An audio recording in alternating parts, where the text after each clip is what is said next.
Hola, muy buenas tardes a todas y a todos. Bienvenidos a una nueva charla de nuestro ciclo sobre recomendaciones para la rehabilitación y el cuidado post-COVID-19 que realizamos desde Hospital Digital.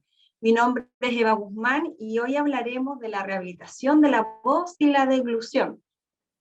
La hospitalización y los cuidados intensivos, y particularmente la aplicación de técnicas como la traqueostomía para el manejo de la vía aérea, afectan dos funciones que son esenciales y sensibles para cualquier persona, como lo son el hablar y el tragar. La buena noticia es que estos pueden rehabilitarse una vez superada la enfermedad, y para conocer de qué forma podemos trabajar en su recuperación en el domicilio, hoy día está conectada con nosotros Rayén Zapata, fonoaudióloga del Hospital de las Higueras de Talcahuano y docente de la Universidad de Concepción. Antes de la presentación de Rayén, les comento que el chat ya está disponible para que envíen todas sus preguntas y comentarios, y que terminada la presentación de Rayén vamos a responderlas, así que desde ya están todos invitados a participar en el chat. Rayén, ¿me escuchas bien? Sí, muchas gracias Eva Hola. por la presentación. Bienvenida Rayén, así que desde ya te dejo para que comiences tu presentación y ya comiencen a contarnos de este tema tan importante como es la rehabilitación de la voz y la deglución. Buenas tardes a todos y a todas, muy agradecida por la invitación de este ciclo de charlas del Hospital Digital. Y hoy día yo les voy a conversar acerca de las recomendaciones para las alteraciones de la deglución y la voz producto de la enfermedad por COVID-19.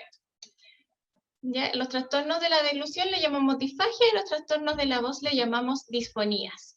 ¿Ya? Y antes de contarles sobre las recomendaciones para el cuidado de la deglución y de la voz, primero les voy a hacer una introducción mencionándole de qué son estos conceptos para que los podamos entender. ¿Qué es la disfagia? Y la disfagia es la sensación de dificultad del normal paso de los alimentos desde su tránsito de la boca al estómago, ¿ya? Y pueden ser en cualquiera de las consistencias que se presentan los alimentos. Los alimentos se pueden presentar de consistencias semisólidas, que es lo que nosotros conocemos como la consistencia del yogur, o la papilla, o la sémola. También tenemos las consistencias líquidas, que es el agua, el té, el café, las bebidas. Y la consistencia sólida, que son los alimentos más enteros, como el pan, la carne, las frutas, las verduras. ¿Ya? Entonces podemos nosotros o una persona puede tener alteraciones en la deglución de una de estas consistencias o de todas las consistencias. Y ahí tenemos que estar muy atentos a los síntomas de la disfagia, ¿ya? O los síntomas de estas alteraciones para tragar, ya como la tos después de comer, ya, o el babeo, o la acumulación de saliva dentro de la boca o la garganta, ya, además de fiebre que se presente de forma paulatina, ya, o cambios en la voz asociados a la alimentación. Además, los trastornos de la deglución se dice que son una alteración motora porque puede estar afectado las estructuras que nos ayudan a comer, como por ejemplo los músculos de la boca, ¿ya? Los músculos de la garganta o del cuello, ¿ya? Y también se dice que es una alteración cognitiva porque puede que una persona no reconozca los alimentos a través de la vista o que no reconozca los alimentos a través de los colores o los utensilios que utilizo para comer, que es lo que comúnmente le pasa a los pacientes con Alzheimer, por ejemplo, ya que no son capaces de reconocer la alimentación y muchas veces retienen la comida en la boca, ¿ya? Y no son capaces de generar el proceso de la preparación del alimento, de la masticación, y los tenemos que retirar manualmente de la boca. Y además se dice que es una alteración sensorial porque puede fallar las sensaciones en torno a la alimentación, como por ejemplo el gusto y el olfato, que son uno de los síntomas característicos del COVID, ¿ya? Estas alteraciones, la disfagia, puede traer como consecuencia ¿ya? Dificultades en la hidratación y en una adecuada nutrición. Y si no nos nutrimos y no nos hidratamos bien, podemos desarrollar enfermedades más graves, porque nosotros para funcionar necesitamos de vitamina, nuestros músculos necesitan de proteínas, nuestro corazón necesita de electrolitos, ¿ya? Entonces nosotros necesitamos alimentarnos de forma adecuada y hidratarnos de forma adecuada para funcionar bien. Y además, en los casos más severos, si nosotros no deglutimos bien o no tragamos bien los alimentos, parte de estos alimentos se pueden pasar al camino equivocado, ¿ya? Se pueden pasar a la vía respiratoria. ¿Y qué pasa? Se podría generar una neumonía por aspiración de alimento, ¿ya? Que quiere decir que parte del alimento, fracciones de ese alimento o incluso nuestra propia saliva puede pasar a la vía respiratoria y producir una infección en el pulmón. Además puede producir deshidratación, desnutrición y en los casos más severos, cuando un trozo de comida es más grande, puede obstruir la vía respiratoria, ¿ya? Asfixiándonos en los casos más severos. Este es un pequeño video para que ustedes entiendan el proceso de la deglución y cuáles son las estructuras que participan en esto y cómo se tiene que coordinar el tragar con respirar.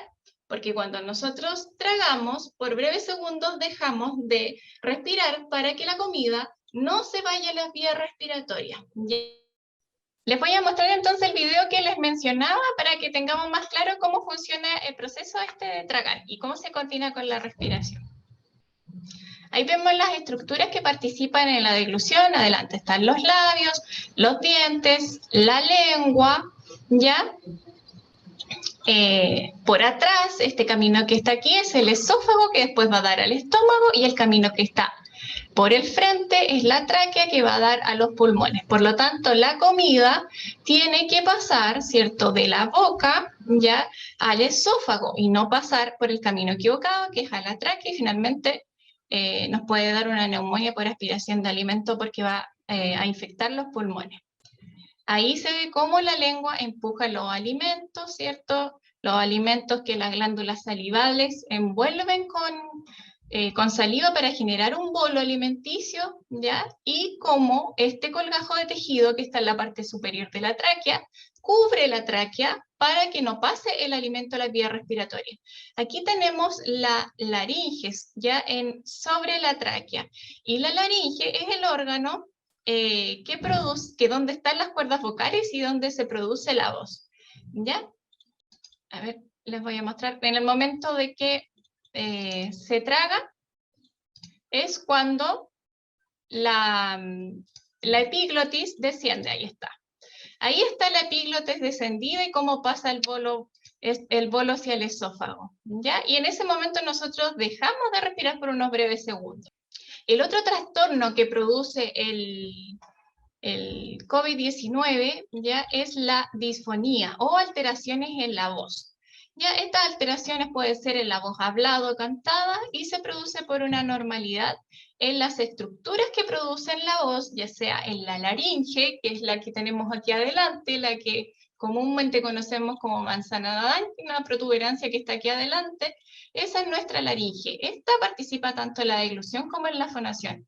Cuando nosotros tragamos, la laringe asciende para contactarse con la epiglotis que les mostraba en el video anterior, para que la comida vaya por el esófago.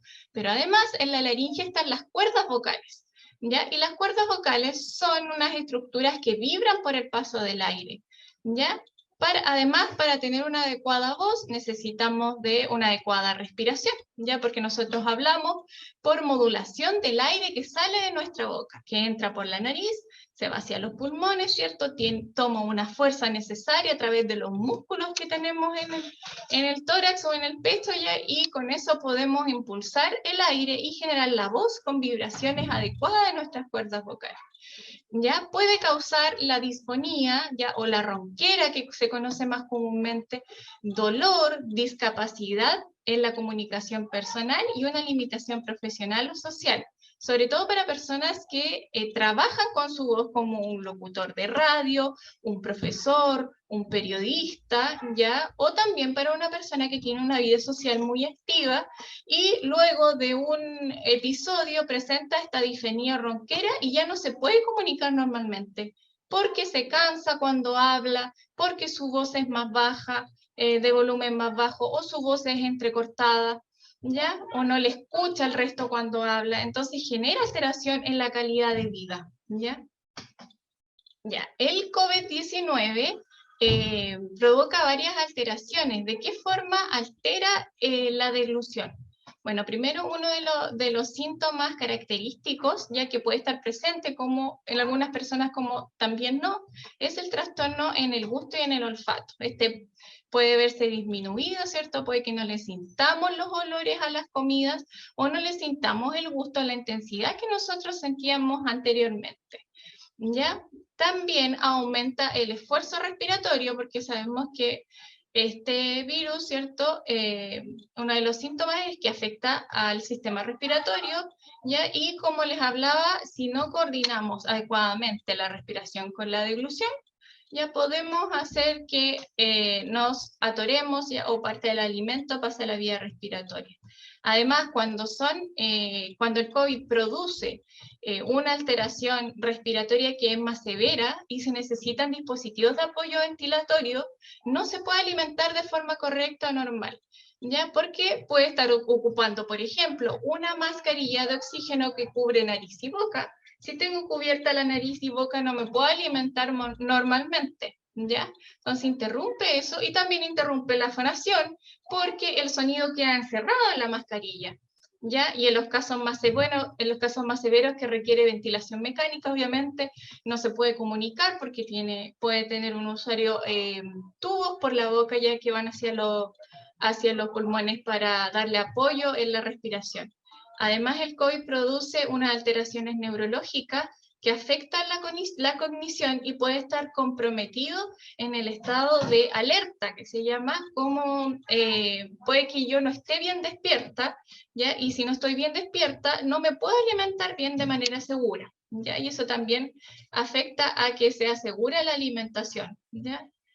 Y también en los casos de los pacientes que requieren apoyo de ventilación mecánica en las unidades de cuidados intensivos, ya se generan las disfagias y las disfonías luego de la extubación, ya luego de que son retirados estos tubos que se introducen por la boca, ¿ya? Porque aparte, bueno, el apoyo ventilatorio es para salvarnos la vida porque no podemos respirar adecuadamente producto del COVID, pero esta medicina también genera algunas consecuencias, ¿ya? En nuestros tejidos y en nuestro funcionamiento, y eso afecta sin duda porque son tubos que van en la vía respiratoria, ya, a la deglución y a la voz, porque pasan por entre las cuerdas vocales.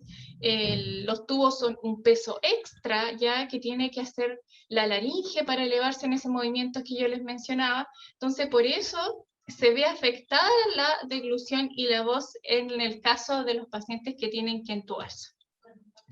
¿Cuáles son las complicaciones que traen los pacientes desde las unidades de cuidados intensivos en el caso de pacientes con COVID, con neumonía por COVID-19, ya que son más severos o graves? La complicación más frecuente, y como se ha visto en charlas anteriores, es la polineuropatía del paciente crítico, ¿ya? Y esta produce una debilidad generalizada, ¿ya? En todos los músculos del cuerpo, en las extremidades, ¿ya? Y además en los músculos que generan la respiración, la fonación y la deglución. Entonces los músculos pierden su tonicidad adecuada y estos procesos no se generan de manera normal.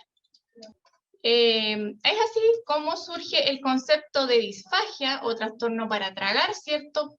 Post la extubación, ¿ya? O después de haber retirado estos tubos para dar apoyo en la respiración, ¿ya? Y esta disfagia se tiene que recuperar con una adecuada rehabilitación fonoaudiológica. ¿Qué causas nosotros vemos de la disfagia post extubación? ¿Ya? bueno, aquí en la imagen se ve cómo están introduciendo los tubos ventilatorios o los tubos para poder respirar, para conectarlo a la ventilación mecánica a un usuario, ¿ya? Y vemos cómo interrumpe el normal paso, ¿cierto?, de la alimentación. Ya si una persona con tubos obviamente no va a poder alimentarse y quizá hay que instalar una sonda nasogástrica o una vía de alimentación directa al estómago como la gastrostomía. ¿Qué daño genera, ya? ¿Y cuáles son las causas de este trastorno de la deglución? Primero, el trauma que genera el procedimiento de intubación en la garganta, ¿ya?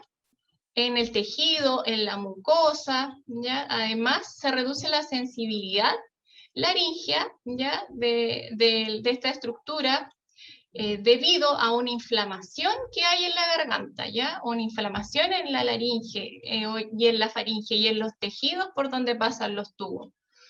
¿Ya? Además, estos casos son más severos si además de la intubación, o una persona, además de la intubación y además del COVID, tuvo, por ejemplo, un accidente cerebrovascular que dañó un área del cerebro que también está implicada en estos procesos de la fonación y la deglución, entonces, con mayor razón, va a causar una disfagia más severa, ya porque tenemos dos factores. Uno, el daño que genera el paso de los tubos, ¿cierto?, ventilatorios, y lo otro es el daño neurológico que hay.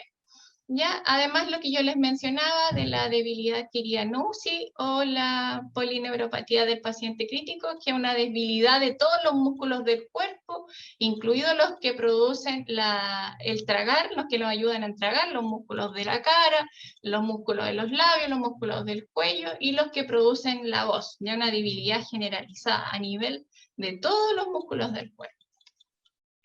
Además del compromiso de conciencia que tienen los pacientes para entubarlos se sedan, ¿cierto? ¿Ya? Entonces, también genera una alteración en la alimentación, por lo que les mencionaba. Nosotros no podemos comer si no estamos bien despiertos, ¿ya? La desincronía, ¿ya? O la descoordinación que hay entre la respiración y la deglución. Si yo tengo un mayor requerimiento de apoyo con oxígeno a través de esta ventilación mecánica, ¿ya? Va a haber, como les mencionaba, una descoordinación entre la respiración y la deglución, y puede que yo trague mientras esté respirando, y es donde se produce la disfagia. Y además el reflujo gastroesofágico, ya estos tubos también provocan aumento del riesgo de reflujo gastroesofágico, y el reflujo hace que las estructuras, que la mucosa, ya se puede inflamar y se puede irritar. Y esto afecta al proceso de la deglución, como también afecta al proceso de generar nuestra voz. ¿Cuáles son las consecuencias que tiene la intubación? Bueno, como les mencionaba, aparte de todas las que les mencioné, tenemos que pasar por un proceso de rehabilitación de las funciones. Hay que volver a reentrenar las funciones de la deglución y de la voz para que estas funciones se recuperen, ya, porque no es de forma inmediata, es un proceso, ya que tiene que ir de la mano de un proceso de rehabilitación comandado por el fonoaudiólogo, ¿ya? Y la parte ventilatoria por el kinesiólogo. Se observa con frecuencia la disfonía y la disfagia en estos pacientes, y además hay un riesgo de aspiraciones, ¿cierto? Incluso de nuestras propias secreciones, de nuestra propia saliva, que parte de la saliva no puede tragarse bien y se vaya a los pulmones. Ya, y aquí le quiero mostrar cuáles son las consecuencias a nivel de los órganos que están implicados en la intubación. Los tubos, el tubo ventilatorio para que podamos respirar y nos aporten el oxígeno necesario en nuestros pulmones para poder respirar, pasa por entre las cuerdas vocales. Y estas son las cuerdas vocales, ¿ya? Y el tubo pasa por entre las cuerdas vocales, ¿ya? Cuando nosotros hablamos, estas cuerdas vocales se contactan, ¿ya? Y vibran, tiene una ondulación característica, y el aire pasa por entre ellas para producir la voz, ¿ya? Obviamente cuando pasa un tubo por entre ellas, esta función se ve alterada, ¿ya? Y aquí vemos las consecuencias de una intubación en este dibujito que está aquí abajo, ¿ya? Y vemos cómo está inflamado toda la mucosa de las cuerdas vocales y además cómo hay una erosión o herida, esa parte más rojita es una herida, producto del paso de los tubos para la ventilación mecánica. ¿Ya? Y obviamente se va a perder esta vibración o ondulación vibratoria de las cuerdas vocales, no va a ser normal. ¿Ya? Y además se pueden generar algunas alteraciones que son un poco más severas, como las parálisis de las cuerdas vocales. Aquí en este dibujito que vemos al lado, se muestra una cuerda vocal normal, ya que se está moviendo, y una que está paralizada. ¿Ya? Y si hay una paralizada, puede que nuestra voz sea más ronca, ¿ya? Y no, o con un volumen más bajo, o sea más aire que sonidos los que se escuchen, ¿ya? Porque no se está produciendo de forma adecuada, ¿ya? Y para revertir esto requiere de un proceso de rehabilitación un poco más extenso, más largo, ¿ya? Además de eso, también hay algunas alteraciones que se producen a nivel de la sensibilidad de los músculos de la cara y de la boca, ¿ya? Porque como la persona está con tubos que pasan por la boca, ¿cierto? La posición de mantener la boca abierta hace disminuir la sensibilidad, ¿cierto? Y la movilidad de los músculos de los labios, de la boca, los que nos ayudan a la masticación, ¿ya?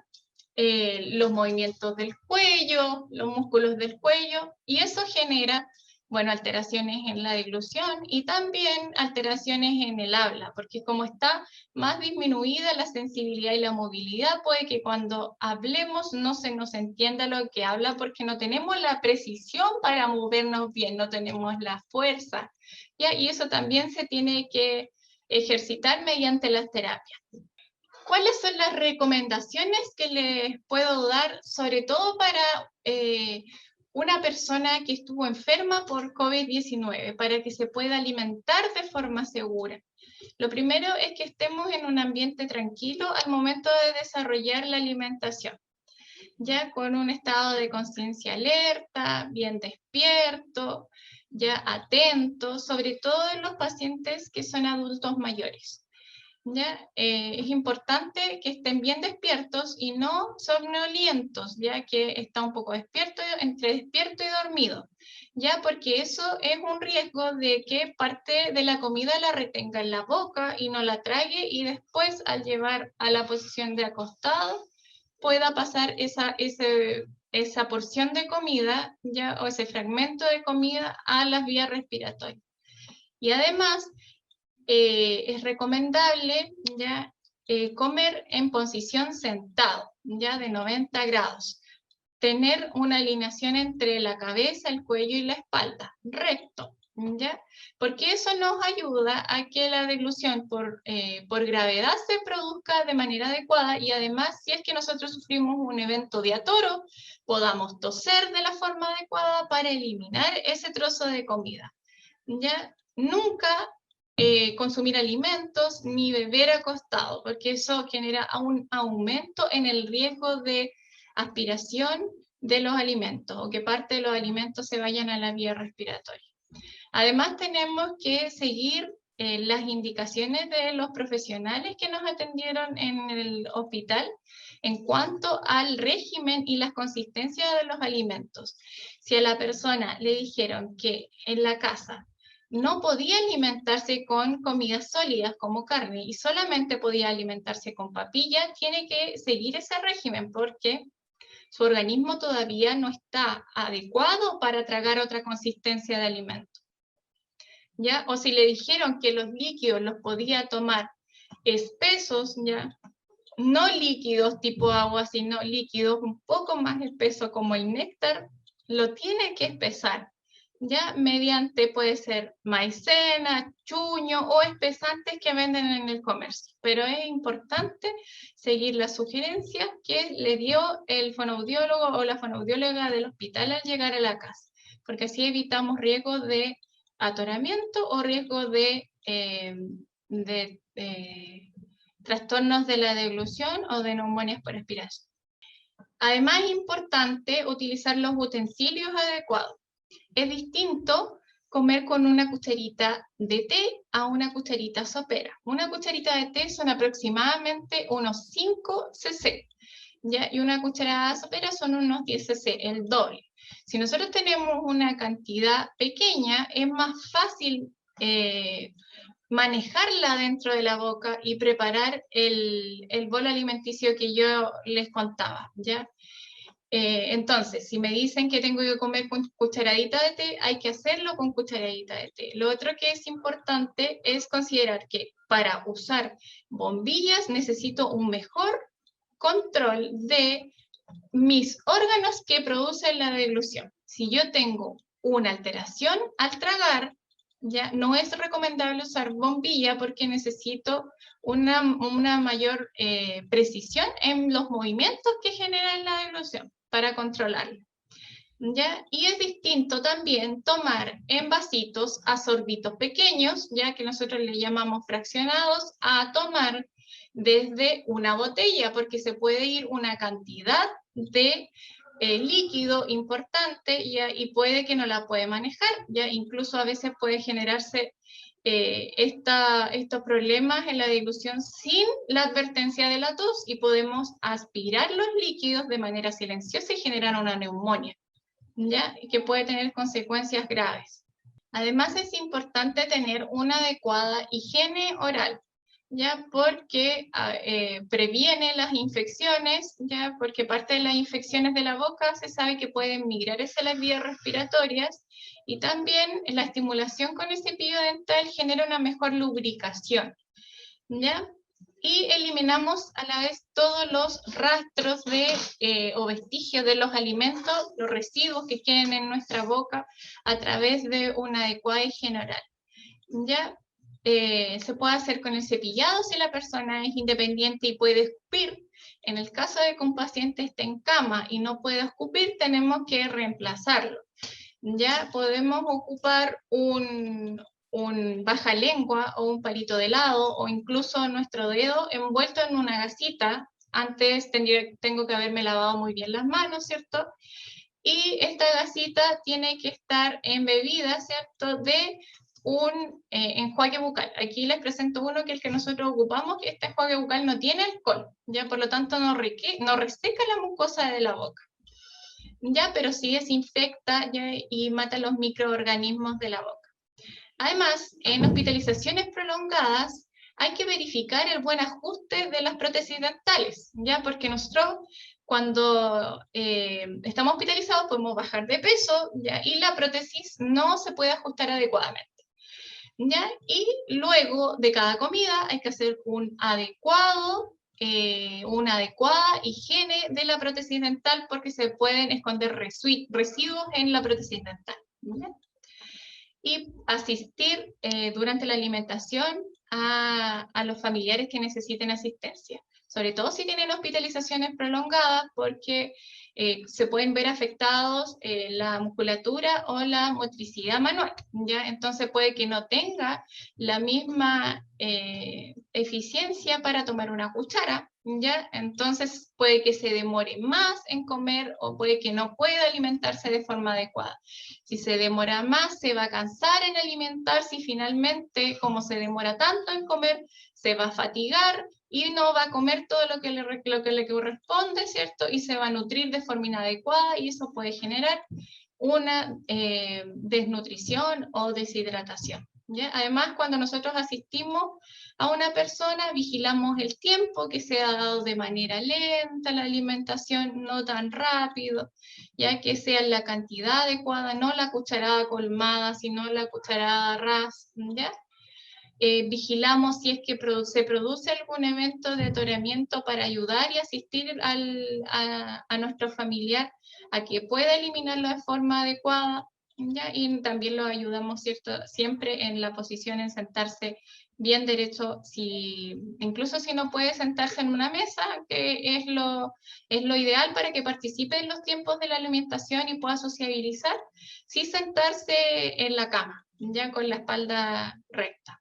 Y las recomendaciones para el cuidado de la voz Primero, mantener una adecuada hidratación, tomar de 8 a 10 vasitos de agua al día para que la mucosa de las cuerdas vocales y la laringe se pueda hidratar, ¿ya? Y nos cueste menos hablar. Además, hay que evitar los alimentos irritantes, ya como las bebidas, el café, los que tienen un elevado porcentaje de grasa, porque eso puede generar un reflujo gastroesofágico que irrita nuestra garganta y nuestra voz no se va a producir de forma adecuada. No tenemos que fumar, sabemos todos los daños que genera el cigarrillo, ¿ya? Bueno, aparte del riesgo del cáncer, el cigarrillo hace que los vasos sanguíneos se contraigan, o sea, se aprieten y la sangre no puede circular de forma adecuada. Si no puede circular la sangre de forma adecuada, no se pueden hidratar nuestras estructuras que producen la voz, ¿ya? Porque a través de la sangre es por donde nosotros nos hidratamos. Ya por eso hay que evitar fumar, además de todos los elementos irritantes que tiene el cigarrillo. Tenemos que respirar de forma correcta, inhalando por la nariz, tomando aire, ¿cierto? Eso es inhalar. Tomo aire por la nariz y boto por la boca. Ya la nariz, aparte de que podamos respirar de una forma correcta, porque se ve mejor respirar por la nariz que por la boca, la nariz lo que hace es calentar el aire, filtrar el aire y también darle algo de humedad necesaria del aire para que la pueda aprovechar los pulmones. ¿Ya? Por eso es importante respirar por la nariz, ¿ya? Y no por la boca. Hay que evitar hablar por tiempo prolongado, ¿ya? Sobre todo si yo o una persona estuvo entubada, ¿ya? Pero estos hábitos se tienen que hacer de forma diaria y nos sirven para todos, ¿ya? Entubados o no entubados, enfermos de COVID o no enfermos de COVID también les sirve. Hay que descansar la voz si yo he hablado por un tiempo prolongado, la tengo que hacer reposos, ¿ya? Sobre todo si nosotros trabajamos con nuestra voz, ¿ya? Y además hay que evitar hablar en ambientes ruidosos porque esto hace que nosotros elevemos nuestra voz para que mi oyente me escuche mejor. Ya si yo estoy en una maestranza, por ejemplo, y necesito conversar con un compañero de trabajo, hay mucho ruido ambiental y es una conversación larga, es mejor que yo le pida a mi compañero que vaya a una habitación cerrada para poder conversar y así evito la sobreexigencia de la voz. ¿Ya? Prohibido gritar, prohibido carraspear, ya porque eso hace que nuestras cuerdas vocales choquen de esta forma, se golpeen y generen daño, ¿ya?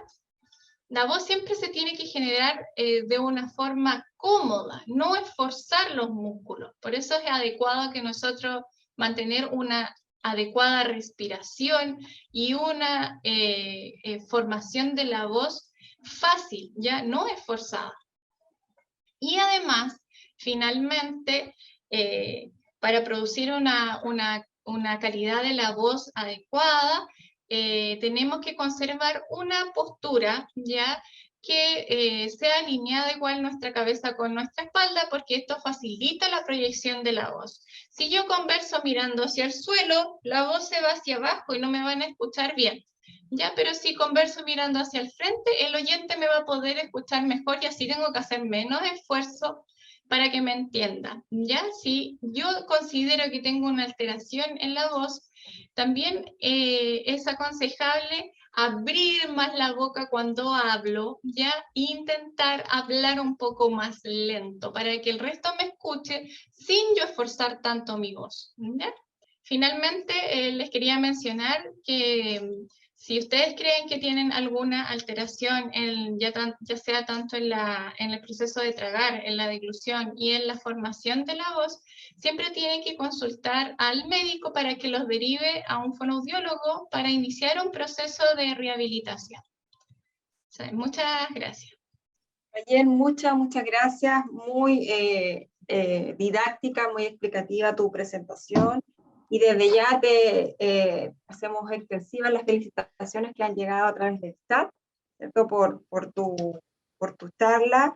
Y muy clara, didáctica y excelente presentación nos han señalado por el chat.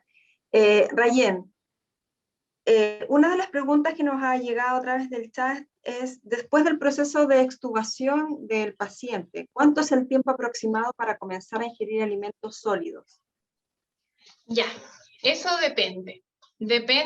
Tiene que seguir una monitorización y un seguimiento por parte del equipo de rehabilitación. ¿Ya?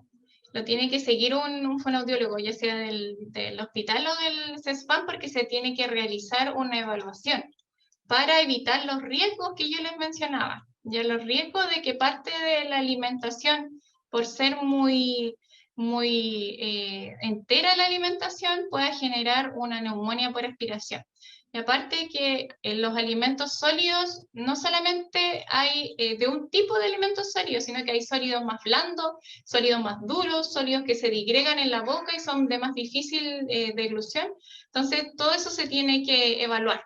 Entonces, se tiene que hacer un seguimiento, no puede estimarse un tiempo. Ya se tiene que hacer una adecuada evaluación. Es lo más seguro. Mientras te hago la otra pregunta que nos llega a través del chat, dice, si cumplo con las recomendaciones dadas, ¿en cuánto tiempo debería mejorar mi voz y deglución tras el COVID?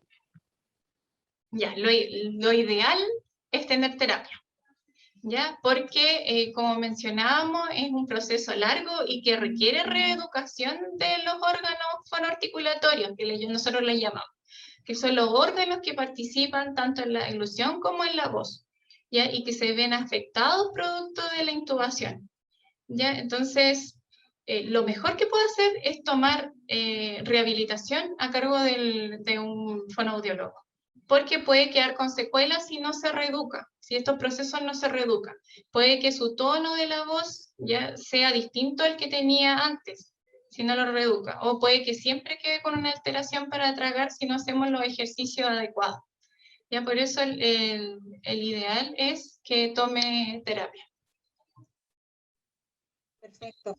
Antes de terminar, Rayen, ¿algún breve mensaje antes de cerrar tu presentación que quieras entregarle a todos quienes se conectaron esta tarde?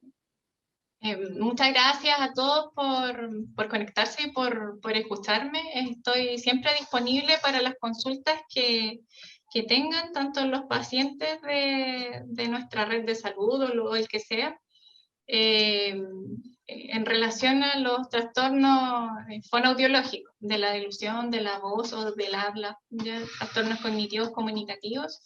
Lo que necesiten se pueden comunicar conmigo. Yo trabajo acá en el Hospital Higueras, les puedo dejar mi correo electrónico en el chat. Perfecto. Y muchas gracias por la invitación. Sí, una última pregunta que nos ha llegado, que la vamos a hacer para que la puedas responder. Dice, en cuanto a la disfonía, ¿qué ha ido en aumento en esta pandemia? ¿Cuáles ejercicios son los que realizas con los usuarios y cuáles han tenido mayor efectividad? Ya. Para cada usuario nosotros establecemos primero un plan terapéutico y eso depende de la evaluación inicial que realicemos. Ya depende de la severidad del trastorno de la voz. Ya no es como unos ejercicios tipo que nos sirvan para todos. Ya depende de los factores que tenga alterado la voz. Si es el tono, ya, si es el timbre, si es la intensidad, que habla más despacio que antes, o que su voz es quebrada, o que habla más ronco, o habla más agudo. Dependiendo de las características de la voz que tenga alterada, es el ejercicio que nosotros trabajamos, ¿ya? Y también nosotros estamos de la mano con el trabajo respiratorio que hacen los kinesiólogos, porque si un paciente tiene dificultad respiratoria, también se tiene que trabajar, ¿ya? Pero no es un ejercicio tipo, todo depende de nuestra evaluación y nuestro plan terapéutico. Ya, hay muchos ejercicios. Muchas gracias, te agradecemos desde ya tu participación, tu presentación y como te decía anteriormente, hacemos extensiva las felicitaciones que llegaron a través del chat por todo lo que tú nos enseñaste hoy día. Agradecemos también a todos a quienes se han conectado en la transmisión del día de hoy y los invitamos para el próximo miércoles 16 de junio a las 14 horas. El tema que abordaremos son los cuidados nutricionales en la rehabilitación, junto también a una fonoaudióloga. Antes de despedirnos, no olviden que la grabación de esta sesión será subida en los próximos días al canal de Hospital Digital en YouTube, donde se despliega el link, y también les dejamos nuestras redes sociales para que nos sigan y estén al tanto de las anteriores, esta y las próximas charlas que se realizarán desde Hospital Digital para la comunidad. Gracias nuevamente y nos vemos el próximo miércoles. Que tengan buena tarde.